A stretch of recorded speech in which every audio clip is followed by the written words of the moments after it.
So back when I was a kid growing up, it wasn't uncommon to see a tie-in PS2 movie-based game of your favourite childhood movies. I've always had fond memories of playing some of these, and I mean you could easily argue that these games have aged poorly, but I think there's a certain charm to them. Now back then I had a bunch of these games from some of my favourite kids movies at the time, except for Monster House, which you might already heard my opinions on. But here we are back in October and I found yet another game that I didn't know existed for a while despite loving the movie the game is based on. Coraline, an adventure too weird for words, can actually be described in words as a terrible game. Already, the decision to make Coraline into a game is brought into question, as judging from what we saw in the movie, there doesn't seem to be a whole lot that Coraline does in the real world that could be translated into fun gameplay. We start off doing some basic tasks like finding all the blue objects in the house, which gives the impression that this is only a tutorial style level, but in actuality it's one of the most common things you'll be doing.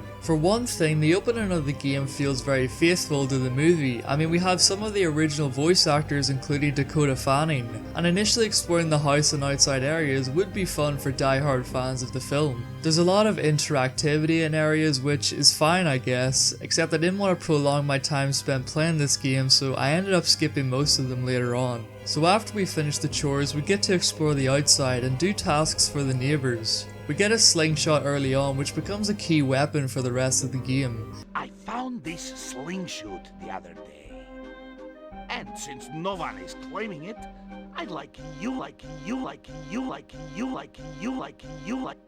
Whoa! A sling... Give it a try now.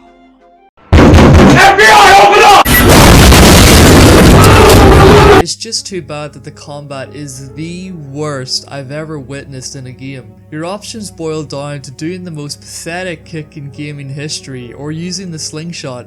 Except you'll never use the kick, as the enemy's hitbox is like 3 pixels wide and they'll kill you first. So the only effective strategy is to shoot them from a distance while they sit there and do absolutely nothing about it. And you have unlimited ammo for this thing, so it's not like you have to switch between kicking and shooting to save ammo, which would have been far more interesting. Coraline can't move in this state either, so if an enemy is coming towards you before you take the slingshot out, then you're basically fucked, since you can't aim low enough to hit a goddamn rat, and since kicking is awful, your best bet is to just run. The game is split up into real world sections, the other world sections, and the nightmare levels.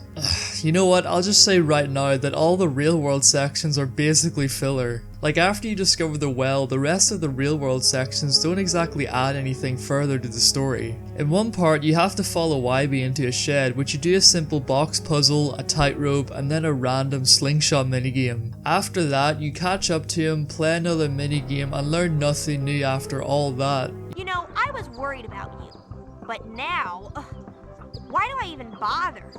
I am going home and will never speak to you again, ever. You know, in a way I feel sorry for the developers forced to work on this game. They were extremely limited in what ideas they could take from the movie and apply into the game. And because of this, they had to pad the game out with random activities, leading to so many involving quick time events and rhythm gameplay that I thought I was playing Parappa the Rapper. The most unique parts of this game are the nightmare levels, which might have frightened a few kids back in the day. They're just shorter levels which are darker both physically and metaphorically. They feature more puzzles and enemies and actually feel like they belong in the story compared to all the random bullshit you do outside them. While I still can't get over how awful the combat is, I guess these levels are the highlight of the game.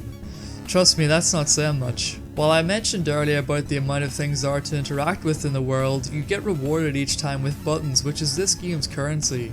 The buttons you collect can be used to buy a surprising amount of unlockables, from cheats to outfits and some bonus materials. But unless you really want to watch some movie clips or purchase different clothes, the only thing you'll likely buy is mission skips, which aren't all that useful most of the time since what you're doing is pretty basic stuff. I love how I keep saying you as if anyone watching this is actually going to play this. The only time I had to use a level skip was with this ball cannon minigame, which is the worst thing I've ever played.